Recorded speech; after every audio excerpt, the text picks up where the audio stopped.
especially with the older generations, it's really misunderstood of like, well, I'm here, I'll hold the baby, you go clean. That's actually not what's helpful for the mom or the baby. Hi, and welcome to the Queer Vision Podcast. I am Becca. My usual co-host, Coey, is not here today, um, but I sat down with Mercedes, and she is from Moonstone Ballast. She does therapy, and today we got to sit down and talk to her about birthing and it, all the things that can go wrong, all the things that can go right, all the ways that you can thrive better with community. Um, it is an intense conversation, but a good conversation. If you have any trauma when it comes to birth, or if you are not okay with these types of conversations, this might not be the one for you. But if you are somebody who wants to help somebody who has given birth recently or will give birth, please sit down, listen to this conversation. If you are pregnant or wanting to get pregnant, whatever the case may be, this is definitely a good conversation for you to listen to.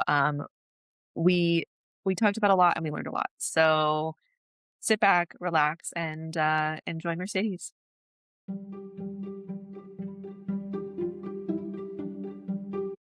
Start with your name, your pronouns, what you do, why you decided to do a second interview. Okay. Hi there. My name is Mercedes McLaughlin. I am a licensed clinical social worker. I am one of the therapists and the owner and founder of Moonstone Ballast Therapy and Wholeness, a group private practice that focuses on serving the LGBTQIA and the BIPOC communities with a focus of holistic integration of the body, mind, spirit, community, and nature.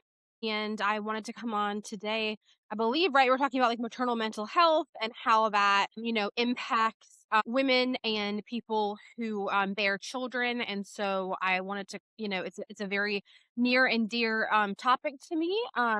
I'm also certified through Postpartum Support International, which is the only regulating body for maternal mental health for mental health and medical providers. So I'm just really passionate about this and love to speak on it. Oh my goodness. Okay, so we've interviewed you before and you got to tell us a little bit about like what you do as a whole. So let's just honestly dive right into maternal health and everything basically that got you inspired in the first place into doing this. I mean, the world is a mother, right? Our mother earth. I think we live in a culture that has systematically oppressed women and other minoritized peoples. And the world wouldn't exist without mothers and people who bear children. And so we are one of the only modern democratized, the term first world is problematic these days, but we are the only developed nation that doesn't have national paid maternal or paternal or parental leave. And Okay. there's just a huge disparity for maternal and paternal and parental mental health. And it's something that's getting talked about more, but we are Hmm. still so far behind our other neighboring democratized cultures. Yeah. Yeah. I mean, I've never had kids, so like I can only go based off of like the people that I have seen have a lot of dumb issues that could have been prevented. Do you work more with people before they go in and have a child or after or somewhere in the middle? So through Postpartum Support International, I have done training to go to work through preconception through postpartum, so antepartum through postpartum. I'm an eclectic therapist and I have a lot of really diverse clinical and professional and personal interests. So it's just a part of the clients that I see. But I do typically see, clients can come to me postpartum, Hmm. well into parenthood, or before. I have a clinical, training to support those different life cycles. Okay, okay. So what is something that you normally see that you'd like to share with everyone? Obviously, no specifics to any person, but like what would you like to share to anybody that's watching this that could be going through any of these times? The number one factors for PMAD, uh, postpartum mood disorders is partner support. The biggest thing we see in reduction in that is partner support and having a really good support system. Culturally, we really don't have that. People in big cities do, certain states with more progressive healthcare does have Mhm. some of those systems. But the number one thing to take care of moms and birthing adults is good partners and good systems of support. Okay. And that's how we have healthy babies, by having healthy moms. And so that is the number one thing that we see. So for all of my partners, dads, Mhm. moms, non-birthing parents, taking care of your spouse is the number one thing to do to protect them, which protects the child. Okay, okay, and then okay, definitely understood that. That makes so much Mhm. sense just, like, in general with, like, any anxiety, depression, stuff like that, like, having a good partner in your life is definitely that makes so much sense. How do we help the mothers and the birthing people who have no partner or, like, whose partner is not necessarily the most supportive, right? How as friends, how as community do we help them? I mean, I think, that can be very theoretical or, very tangible. I mean, Right. first of all, our systems are multitudes of failure in our country. So, like, I mean, first, it starts at the macro level, right? Creating systems that support families, mothers, birthing parents, like for these systems to exist. That's things like comprehensive antepartum and postpartum care. That starts with things like birth control and family Uh, planning and autonomy over our bodies, people's choice to their bodies. That starts with, parental leave. That starts with separate parental leave for families affected by the NICU or extenuating circumstances surrounding birth. So those are four things right there, systematic. If we did that compared to other countries that already have that well established, in other states, we see this in things like New York, New Hampshire, California. These things already exist. mm, Colorado just passed it recently. So that's like the first thing systematically. So people for friends and family, I mean it's almost silly when you say it out loud, but go over to that person's house, let them hold their baby and you cook and clean for them. Moms and birthing people often don't want to be away from their baby to catch up on everything. They need that time and that bonding. And I'm an attachment style parent. I am for co-sleeping, skin to skin contact, kangarooing, whatever you want to call it.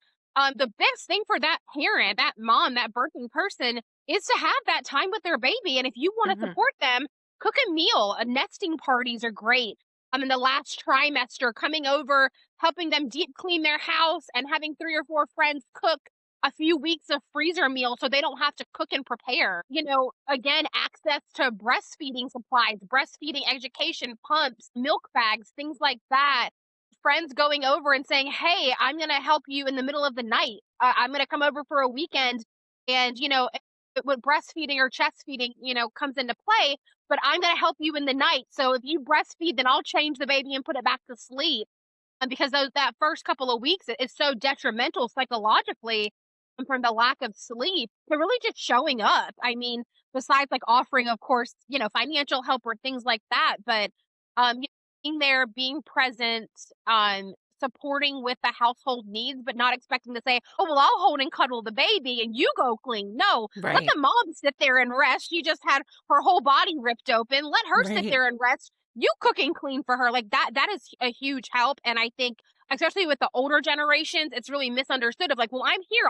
I'll hold the baby. You go clean. That's actually not what's helpful for the mom or the baby. That actually makes so much sense because I've definitely heard that before. Like, "Oh, go over there, like, they're tired of being touched, like, they're out touched." And don't get me Mhm, wrong, I do know, like, some of my friends are like, "Please, mhm. I just wanna hang out with you, I wanna talk to you. I want you to hold Yeah, the baby because I don't want like, I am overstimulated, like, I just wanna yeah. rest," like, that kinda thing. But then, again, like, resting is part of taking care of the family, so, like, that does still fit everything you just said of, like, "Hey, I need to take a nap. Okay, let me take care of the baby then. Go ahead, go take a nap." Yeah, and I think what I said, the reason I asked is because you said like, what's the number one thing? I think because that's often overlooked. Yeah. And the second thing is listen to what the mom says. She may not know what she needs, right? That birthing person may not actually know what they need, especially if they're a first time parent. But also just like listening to whatever the heck they say. Yeah. Hey, I want a nap, watch the baby. Hey, I want to hold the baby, clean. And a lot of times moms do have a hard time saying, well, I just want to sit here and hold the baby. Can you clean? Can you cook Yeah. me a meal? Anticipating that need. But yeah, just also listening to to listen to that parent. No, that totally makes sense because, like, I think I mean, okay, yes, this is a specific circumstance, right? Like they are going through a lot of changes with their body. They are birthing this thing that should not easily come out of their body, right? Like and then there's hormones and there's all of this stuff and then there's an extra person now you have to take care of, right? And so it does definitely make sense, but it also like I mean, the back end just me not having this experience, right? I'm just seeing so much correlation with just in general having anxiety, having depression, having struggles that you're having to go through, like just being able to ask for help for anyone around you is so helpful, so beyond helpful. And, another risk factor we see, for the PMADs, for the mood and anxiety disorders is the isolation. It is Yeah, incredibly isolating with a newborn. And especially when we don't have parental leave and it's not guaranteed, if your partner has to go back to work in a week or two and you're there with a baby, that isolation is really detrimental. And if we look at from an anthropological level, the reason that feels so bad is because we don't know that we're in 2026. Our nervous system, our reptilian part of our brain doesn't know that like we're in 2026 and if we're, average middle class people, we're relatively safe. Now, safety in right, the US is a very big spectrum, so that's why I put that caveat. But our brains don't know that. So our brain goes into a very certain panic mode, almost a trauma response when we are left alone with our baby for extended mm, periods of time, because that means our village isn't there. We are pack creatures. We are creatures that have always lived in villages. That's why cities have the populations they do. Humans are not, we are not, besides certain, outliers, we are not isolated creatures. And right, so we also see that risk go up because a mom feels like she doesn't have her village and it's like this panic and dread sets in. We don't want to isolate that new parent. Now she says I need space, like, okay, give her space, but that's right, another anthropological evidence for the reason this is so detrimental, especially in our culture, is that lack of community around birthing. We have wow, never just in the history of humans, beside the last 80 to 90 years, ever just given birth in a hospital with complete strangers. that's And, true. and then lack of our community around us. That's it's never happened in all of history. And so that isolation is a really big risk factor too. That really does check out because I feel like that's I mean, obviously, of course it checks out because you literally study this, but, like, it makes sense in my brain now because isolation is definitely one of the dangers for a lot of different things, right? Like domestic violence, like, just in general depression and it worsening, right? And so how do you work with these birthing people and get them to be able to ask for help, right? Like if somebody's watching this and they're like, "Yes, I'm in that situation. I need help, but I don't know how to ask for help." What can you say to them? So I'm like a hard type C person. I am type A Same. with type B energy, and it comes off as type C. So I love a plan, and preparation is huge. And we don't always get that. People don't always know they're pregnant. People don't have access to family planning. Fair. Oopsies happen sometimes, right? So that's not always possible. So I always Right. say, like, this does not exist in a vacuum. But I think planning and preparation, really looking at what does my support system look like when I find out I'm pregnant or when I'm starting to plan children. We've even gotten to like the world of fertility. Mhm. What does my support system look like and how do I build that? So if a client came to me and it's like, hey, I'm pregnant and I'm like really stressed about that. I have a history of anxiety or depression. I don't know what to do. We're going to make sure first of all, you've got really good professional supports. We want you Mm. with a therapist that knows what they're talking about clinically when it comes to this. We want you with a really good psychiatrist or your primary care to be really good. We want to make sure you feel comfortable with your OBGYN or your midwife or if you have a doula. I am huge for doulas. Get them, get them, get them.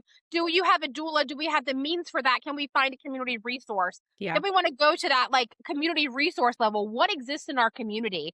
We have a great thing where I live here called the Fourth Trimester Mission. They provide so many resources for families. What community resources exist? Okay, so like let's look at just like what is in place professionally and community Mhm. wise already, and then we want to start to bolster. What does supports look like? Does not have a good partner. Everyone does Right. not have a good family system. What does that look like? How can we bolster that? How can we find friends? How can we find a mom group? Again, building those supports for this journey. And then it goes to that, like, right, I'm talking about like meso macro, meso into the micro, also just looking at your job and FMLA and things like that too up at the Right. top, with the community. And then like what do your practices look like? How are you taking care of yourself? How do you honor this journey, this sacred journey, this a sacred journey that you don't want? How Yeah. do you know your options for if you want this pregnancy or don't want this pregnancy? How what do you do in the course? What is your self-care look like? What is your nutrition? What does your body movement look like? Does it look like for your self-advocacy of, "Hey, this doesn't feel right, but my doctor didn't listen. What do I do?" And, empowering that person to, like, "Listen, we know ourselves better than anyone." And it happened to me. I had clients that were like, "I can't believe your story," 'cause my story got a little public. "I can't believe that happened to you. This is what you do for a living. How did a doctor not listen to you?" And I was like, I'm a statistic. I'm not because I am an amazing advocate, I don't get removed from the data, Right. right? Like, I mean, I can try my best, but ultimately, there's a reason data exists. So really empowering that person to make choices alongside their autonomy and what that looks like. And so I think it's not just this one level of what does a person do individually. I think it's looking at all of these levels of support and resources. And that's what I would I love empower that. someone to do. I love that, and I so there's 2 very important things that I think that you just said. One is, I mean, looking back and saying, "Hey, this isn't all on me," right? Like, that is so very important in so many things in life, let's be honest. But, like, whenever it's such a frustrating, such a scary time, like, being able to say, "Okay, look, I can't do this all on my own," and being able to step back and say, like, "Some of these things are out of my control, and that is okay, even if I'm And you not okay shouldn't with it." have to do it alone. Like, we are failing parents and families if We they are. feel and are doing it alone. We are failing our We are. communities. We are failing. We are failing. Exactly. Our systematic structures are failing. I don't care if Yes. you're Republican or Democrat, whatever. Everybody wants to talk about the integrity of the family. Well, everyone bipartisan has not voted to pass these legislations to protect families. So Mhm. we are failing people willfully. Yeah. Yeah, and I've seen, like, in other countries where they have, like, spaces where it's like, okay, it is safe to just leave the stroller outside because all these spaces are safe for families. Like, you can come in, nobody's gonna take your stuff because we can actually trust this community.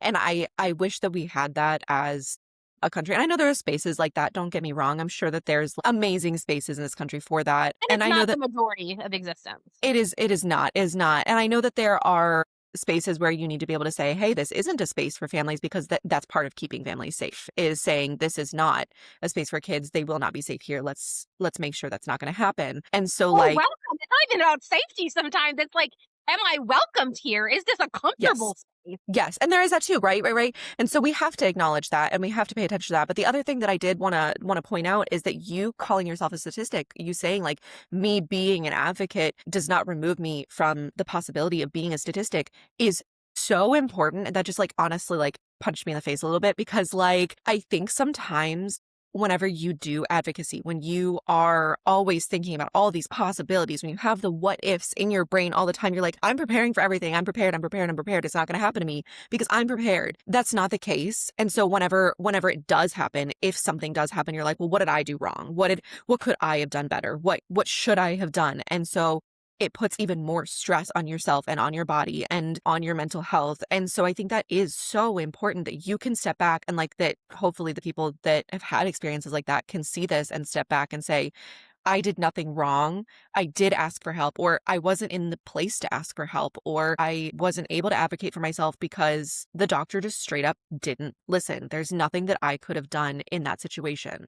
And also, I'm a social worker by trade and a Yeah. loudmouth by life, and so, but through my journey, which we can talk a little bit about if you want in a Yes. second, the only thing I kept thinking is what is this like for someone else that's not me? Yeah. I am outspoken, I am kind, I'm an advocate.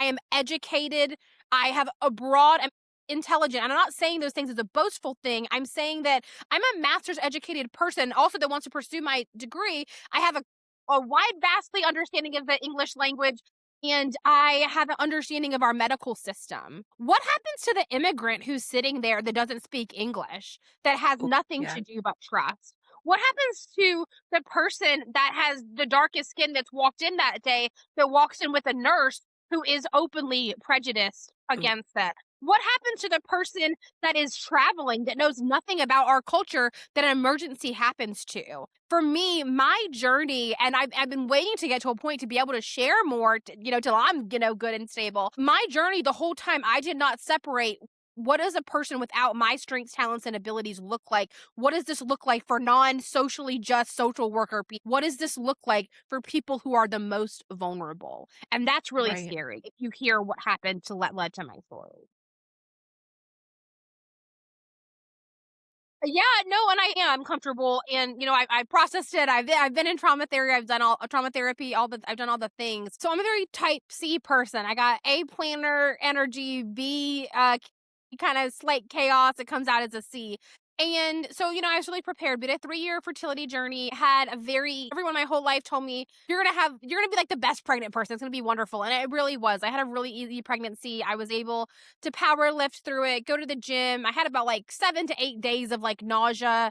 Not that I wasn't like downtrodden and tired all the time, like, in the first trimester, because I was, but overall, it was a really positive, beautiful experience. I really enjoyed being pregnant. And 23, ended 22 weeks pregnant. I had a UTI earlier in pregnancy. I don't typically get those. And I went to the doctor and I was like, hey, I think I have another UTI. They're like, you don't have a UTI. I was like, no, I do. They're like, no, you don't. I'm like, okay. Um, okay. They're like, well, I can give you an antibiotic or we can wait till the culture comes back. So they end up not giving me, medicine for it. Fast forward a few days, I'm back in the office. I have what I feel like is contractions, and I'm having discharge, which I think is amniotic fluid. My doula's on the way because I have a doula. I'm big on doulas. The nurse was really good, respectful of like my boundaries. I was asking questions, saying I want my doula's feedback. The provider walks in kind of haughty. I don't need your doula's advice. This is what I'm doing. And I was like, okay, but like, did I think this? I'm feeling this. I think you're just constipated. You had a UTI, it looks like, and now you have BV. You're fine. Go home. You're constipated. I was like, okay. They're like, call us back if anything changes. I'm like, okay. I didn't agree with it. I was like, I think there's something else. They're like, no, like I ran it. Like, this isn't contractions. And I was like, are you sure? Like, should you not just keep me here? Just check it out. No, you're fine. You're fine. You're fine. Okay. Call us back. A little bit later, the fluid changes color to yellow, to brown, to red. Over the course of 24 hours, we called about 8 times. Finally, in the middle of the night, the contractions get stronger, more intense. They're coming. I'm having my wife is timing them. I'm like, these are contractions. This is not constipation. Also, I've been constipated before. Right. They're telling me this is what constipation feels like in pregnancy. It feels like labor. I was like, this feels like labor. Finally, one of the triage nurses says, just come in. Just come back to the hospital. Like, you need to be here. That doctor on call calls me directly and says, do not come in. I will not see you. You have to take this antibiotic and give it 24 to 48 hours. It's just the infection, the UTI spread, and you're constipated. Okay. So the next day, I treat constipation by all the methods they tell me. That's a horrible day for me and my wife. And I don't know if you guys, I'm not going to become graphic, but there's a lot of ways to treat Yeah. constipation, including enemas, and we did them all. Just a horrible day. Well, we go to bed. I'm still not feeling good. I'm also big in hypnobirthing, and positive birthing experience, mindful birth planning. I think I told you before, I practice mindfulness. So I'm like, okay, we'll do a dry run. I'm going to use, this hypnobirthing tracks and my meditations to get through this pain that I guess is very weird constipation. The whole time I'm like, it's not constipation. We keep, like I said, we called 8 times over the next 24 hours. So I'm doing it, it's coming in waves. So finally it's like 10 o'clock. My wife's going to bed. I have to sleep on the couch. I'm not physically able to get up and down off my bed because our bed's on the floor because, I practice like a yogic philosophy with that. So I finally like, okay, I'm going to go to the bathroom. I'm just going to try. Like, I was like, you're not going to be able to do labor. I also like have a history of endurance and extreme sports. And I'm like, kind of shaming myself at this point. Like, you're not going to be able to do labor if you can't handle constipation. So I'm like, just go to the bathroom. So I try again to go to the bathroom and I feel the mucus plug come out and I reach down and there's a baby's head. Over the course of 7 minutes, EMTs get there. The people that saved my life was the dispatcher. Me and my child's life was the female dispatcher and a female EMT. I got some community ideas for our EMTs in our county. In the course of 7 minutes, a myriad of things happen, including almost getting dropped on the ground, having to crab crawl with my hips up out of the bathroom, and then being rammed into the front door, finally on the gurney where my daughter is born. In the front door of my house, without pushing, a 15.5-ounce baby comes out. All of the male EMTs simultaneously just said to cut the cord, which was like not what should have happened, but they did. And a beautiful EMT, which we're still in contact with. She's just a lovely spirit. Took my baby and said, "Give me the baby." And, she got her in and they started bagging her and she bagged her the whole way to the hospital. Another EMT tried to intubate her with a metal device to get the intubation in. I said, "You're not going to have anything that's going to fit this baby." I'm also in shock at this point. That will rupture her throat. She's 23 weeks. You're not going to have something small enough on this ambulance. So we get there, we're in the ER, we're whisked off 2 ways. The resident is there for me. She tries to physically pull on on the umbilical cord to remove my placenta. I was like, "You can't do that. I'm 23 weeks pregnant. I'm going to hemorrhage." And I was hemorrhaging. I said, "I'm refusing your care. You have to get me the OBGYN on call. Like, you're going to kill me." It was a huge thing. There was an investigation about what happened. I'm just there bleeding out. Finally, the OBGYN does get there, performs emergency surgery on me. I had, hemorrhage to a frightening point. That they were ready to do a blood transfusion. And then my daughter was whisked away, and that started our 5-month NICU journey. We've been in the hospital. She could have gotten steroids that would have really helped with her outcome. The fact that she was able to discharge from the hospital on no oxygen is really miraculous. She was intubated almost to 30 weeks. In the course of our NICU journey, she faced a lot of challenges, MRSC, which is MRSA of the skin, MRSA, several collapsed lungs, chest tubes, group B strep, Klebsiella, which was antibiotic-resistant Klebsiella. So then we were on quarantine in the NICU. She had laser eye surgery and ultimately had to get G-tube surgery, which she still has today. But a lot of that could have been prevented had she been born in a sterile environment. Had I had that option to have those steroids given to me to help support her, or if I could have been put on the antepartum floor to buy some more time with her in utero. And it was ultimately ruled that my placenta had an infection, likely from a UTI that had spread to the placenta. We spent 5 months in the NICU. I only left for 3 days, which is when I got sick and they sent me home. I was able to pump for 17 months and even try my hand at breastfeeding due to the support of my wife and mom. I don't think I had to watch many pump parts, which is a huge thing. And we moved in. We set the hospital record for kangarooing skin to skin. I was educated about what makes babies thrive, and I said, "I'm going to do that." And we defied every odd. Born that early have less than a 50% survival rating if they have no health complications. And she had so many health complications. Also, she was septic several times and was also treated for meningitis. But I said, "This is the recipe I'm going to follow, and I'm going to sit there and I'm going to hold her." And we held her all day long. I would hold her we could do it long as 4 hours at a stretch. I wouldn't pee. We weren't allowed to go to sleep. And we would hold her every second that they would allow us to hold her. We read to her. And if I wasn't holding her, I was pumping. And sometimes I was holding her and pumping. And we were really big at supporting her with the breast milk. And she had breast milk her entire journey. She's still we get donor milk now until she's 2 years adjusted. I made it 17 months. And everything I knew, everything I was believed in, everything I advocated for, I still was a statistic. I Yeah. still was sure that I was going to be taken seriously as a brown woman. I didn't want to come off as anxious. I didn't want to come off as fearful. And at some point, you can only advocate so much. You can only say, "Hey, something is wrong," so much where if someone's not going to treat you, there's nothing you can Right. do. And our story defied all odds. And that's a blessing and sanctimonious. But that's not everybody's No. experience. We lost 11 babies on our hall. Just on our hall, there's 4 halls in that NICU just in the time that we were there. And so to think about that, and one theme rang true, and my therapist, social worker bleeding heart does not shut off when I struggle. Almost every woman I talked to in that NICU had a story where someone didn't listen to them, where a provider didn't listen to them. And that's terrifying. Yeah, that is terrifying, and honestly, whenever you were talking in the beginning, one of my best friends with her last pregnancy, she went into early labor, and she literally was just put on bed rest, and she had steroids and isn't there something to, like, slow down the contractions or something like that? Something. There's a lot of measures they can take if Yeah, you are an antipartum or being treated to slow down the yeah, process. and she was able to stay there for another, to keep the baby in for another, I think, month. They were hoping for a month and a half to 2 months, but they got a month, and she has cerebral palsy, but she's strong, and she's so much stronger than she would have been if they hadn't listened. So I don't I mean, obviously everything you did still bought time in some way, right? Like listening to you like basically like yell at that nurse, like I'm picturing you just being like, no, don't pull that thing. Like you're gonna kill me. Like that's thank God you did because if you didn't know what to and I'm obviously we're not shaming anybody who doesn't know because that's insane to know everything. It's impossible. But And you shouldn't have to. sorry. You shouldn't have to know No, you everything. You shouldn't you shouldn't. shouldn't. You should be able to trust the people around you, but you should be able to trust the people that have studied this. I literally wanna go to that doctor that told you he wasn't gonna see you and punch him in the face. Like, that's insane.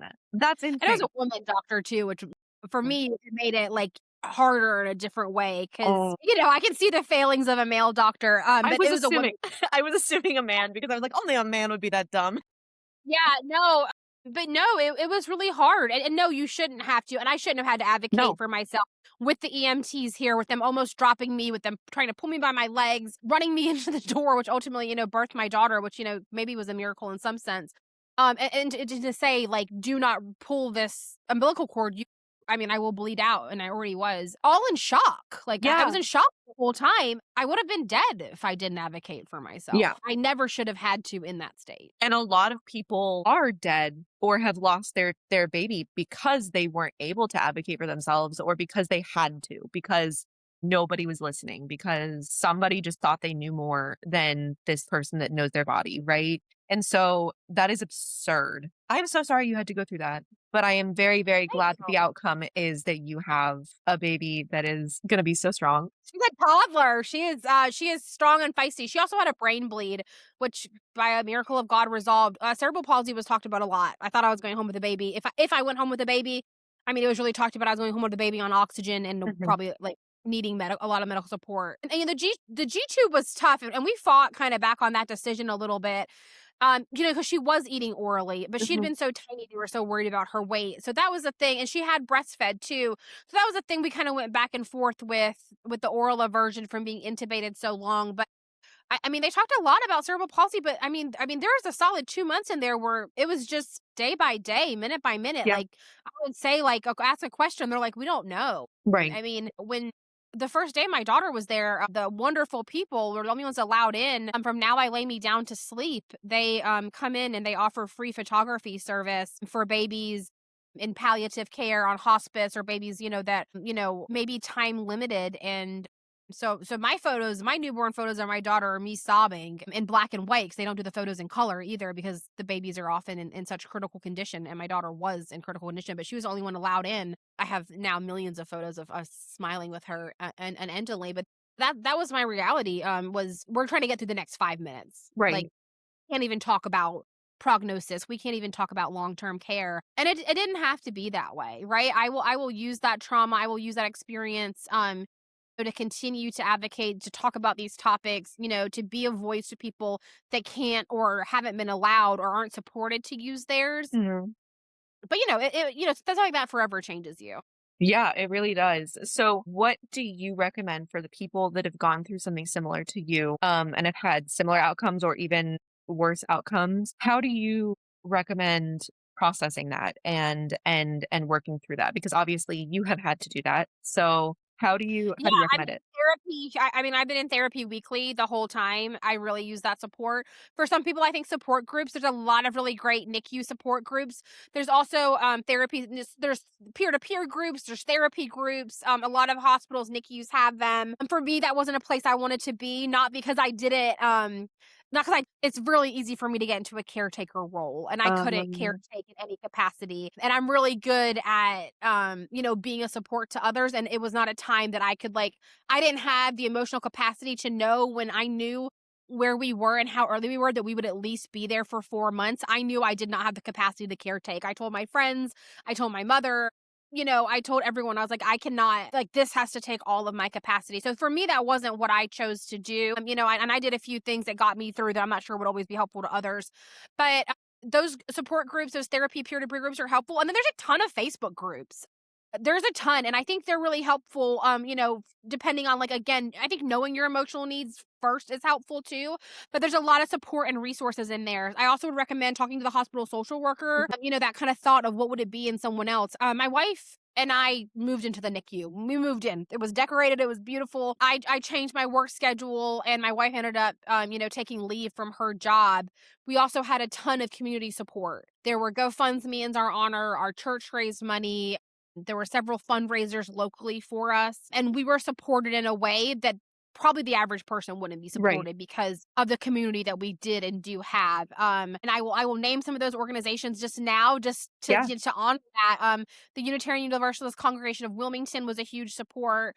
Bill's Brewing had a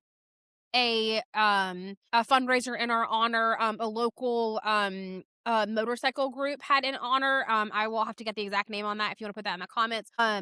The Junior League of Wilmington also provided support, and we received support through Kappa Delta sorority. I was on CAB, the board advisory board for UNCW. They provided support as well as grants from Love for Lily, and there's one more that was, like, through the NICU, and so, those supports were paramount. We never would have been able to show up in the capacity that we did without the community support that we had, but that's probably not baseline, right? We Right. also had an extenuating circumstances, 147 days in the NICU, but connecting with that hospital social worker, because there are programs out there that can help.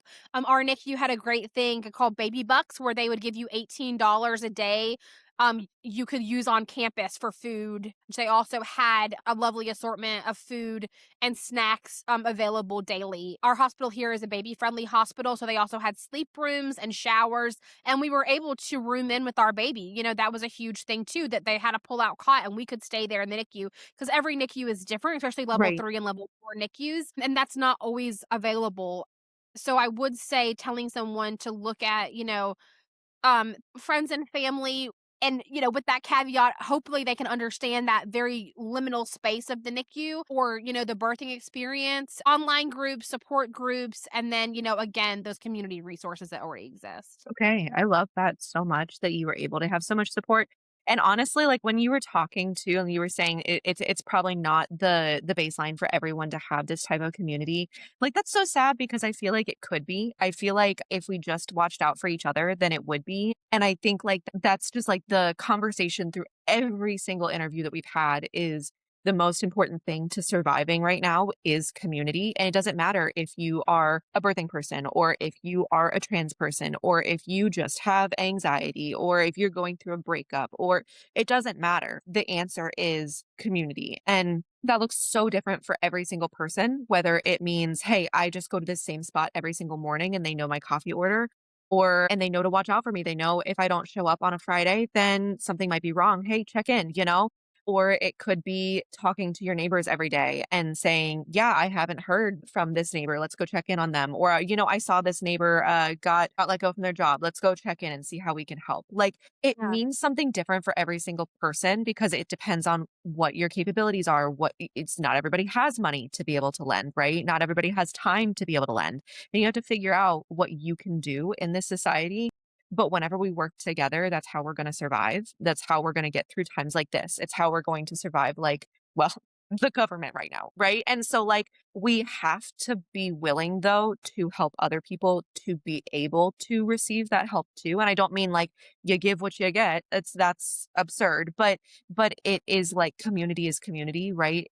If if you are in a space to take right now, then take. If you are in a space to give right now, then give. And that's how we're gonna work together. And we have been, and we were lucky because my wife and I both value community, and that's kind of what I said with my business model too. Mhm. My practice is integration of community too. That's part of mental health is integration of community. And I like to think we have been good neighbors and friends and community members, and that was poured back into us. And we were still drowning with the love, we were still loved in a way that other people don't get to receive, and we were still drowning. Right. Of course, we still drowned through that experience, but I like to think like that was really important to us, and we're just now trying to get back to being good community members and supporting again. We're just getting to a place in stability, and then that's hard. It's a hard space to be in, especially moving from by giver, lovers, Yeah. helpers. When you have to be in a place to receive, and not be able to give. That's been a Yeah. hard place for me to not show up in the way that I've wanted to for my friends or community.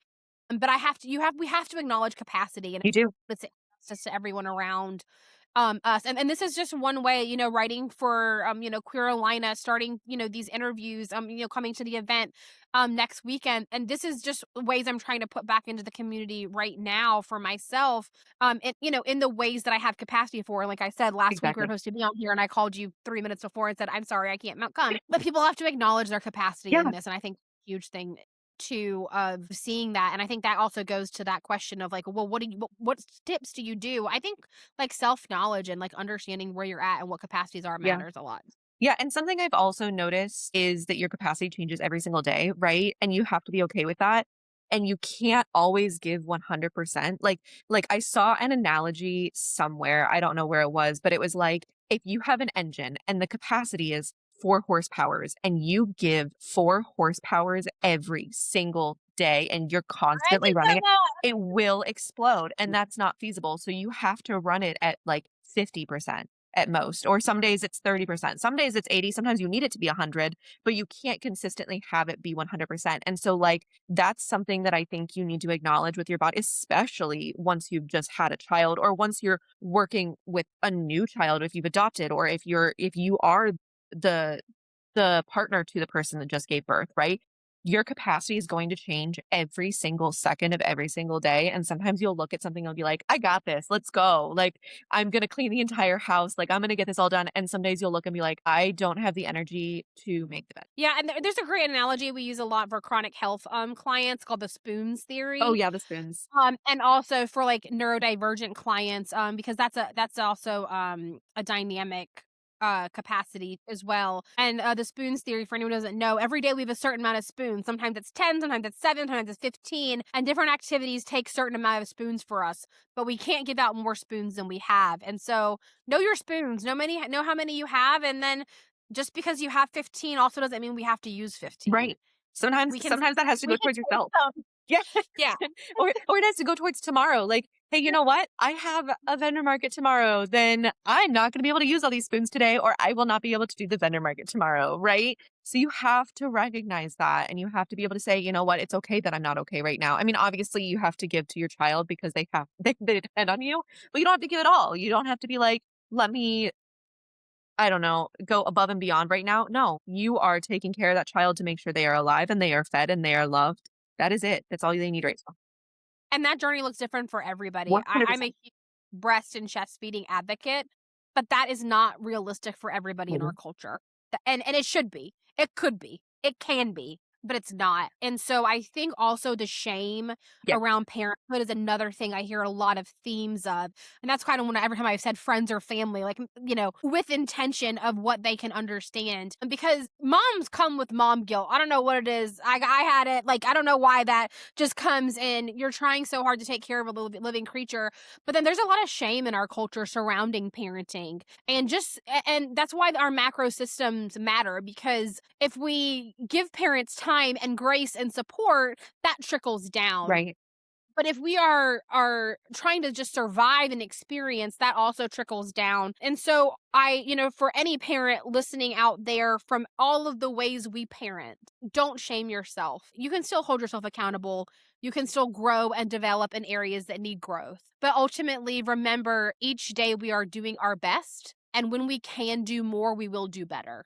And if we're not, it's because we have a limited capacity in some way. And I want everyone to hear that, no matter where you are in your journey of breastfeeding, in the NICU, at home, sleepless nights with a toddler meltdowns, we are all doing our best. And that is one of my core beliefs. That's something I tell clients. If we could, we would be doing better, but like acknowledge that today is our Right. best. And I love that so much. And honestly, like, I feel like that's a really, really good thing to like not end on, but like I think that's a really good final point of like you're doing your best, you're doing okay, and here's how you can find resources to increase that capacity, right? So do you have any, as we're getting to that hour mark, do you have any final thoughts or resources or literally anything that you would like to share with the community? I definitely, and he put this in the comment, Postpartum Support International. They are, again, the only regulating body for clinicians and providers. They do amazing work. If you can donate to them, donate to them. They have tried to push into hospitals, into birthing centers, work with OBGYNs, therapists, nurses, doctors. It is a great program, and it's the only one of its kind. I love It is that. also international. They do this international. They have a support group for every identity. I love that they are queer affirming. They are trans affirming. They will use chest feeding, breastfeeding. They will meet you where you're at. They also work with diverse religious populations for different religions, Muslims, people, Orthodox Jewish people, different identities too that are impacted by our the way we birth in the US in 2026, as well as they are so huge in supporting the LGBTQIA population. And they have a support group for everything. And if they don't have one, they'll say, you start one and let's make it. They really have done their work to support parents, birthing people, even grandparents. They've done a really good job. And I'm really proud to have been trained by that organization. Their trainings are really quality. Their trainers are some of the most amazing, beautiful people. They also share some of their lived experiences and journeys. And I think it's a great resource. They have a lot of resources and they can connect you to more local resources. So if that was the one resource, I would say that would be it. Perfect. I love that so much. And thank you so much for being here because I know we've talked before, right? And I know that you've written in, but like talking to you is genuinely so nice because you're just so happy and upbeat, even whenever it's something that's hard, right? And I think that's like, I don't know, so that's something that I strive to do as well. And so seeing that you're succeeding at still having a happy, not a happy face. It's not just a happy face. It's the vibes. It's the energy towards life, even when things are hard. And so thank you for that. Well, thank you. Thank you for having me. Thank you for what you're doing. And I love just hearing that like community is where it's at, regardless of our identity or our journey, even like this, just connecting one to one, because we're always stronger together. We really are. We really, really are. And I'm really excited to see you next week because I I know, me too. I'm gonna be like running around like a chicken with my head cut off a little bit and I'll be at the we're doing a clothing swap and stuff like that. So I'll be over there a little bit, but I'll kind of be able to see everyone that's performing. Coey's gonna be in charge of the performers and such, just as you can probably tell by conversations that you've already had. But I'm excited to see you and I'm excited to like see what everybody brings to the table for performance. Yes, thank you. Thank you for having me. Thank you for letting me write in. Thank you for letting me perform. I am so excited. I'm so honored, and it's really humbling just to support community together. Well, thank you for being a part of our community because we all need it.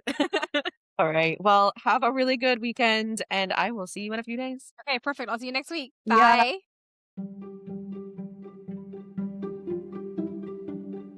Thank you so much for listening to this episode of the Queer Vision podcast. Once again, I am Becca and I sat down today with Mercedes.